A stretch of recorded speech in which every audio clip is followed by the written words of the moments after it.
Jonas chapitre 3. La parole de l'Éternel fut adressée à Jonas une seconde fois en ces mots.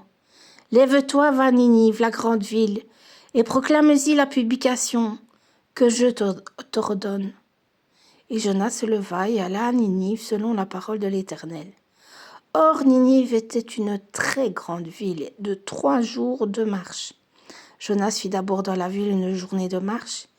Il criait et disait « Encore 40 jours, et Ninive est détruite. » Et les gens de Ninive crurent à Dieu. Ils publièrent un jeûne et se revêturent de sacs, depuis les plus grands jusqu'aux plus petits.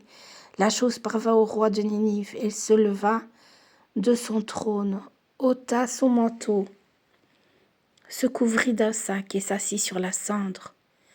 Et il fit faire dans Ninive cette publication, par ordre du roi et de ses grands, que les hommes et les bêtes, les bœufs et les brebis ne goûtent de rien, ne pèsent point et ne boivent point d'eau.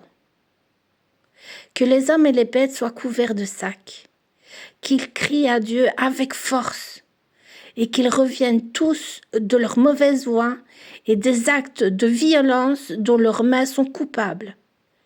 Qui sait si Dieu ne reviendra pas et ne se repentira pas, et s'il ne renoncera pas à son ardente colère, en sorte que nous ne périssions point.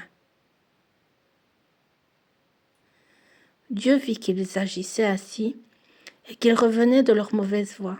Alors Dieu se repentit du mal qu'il avait résolu de leur faire. Et il ne le fit pas.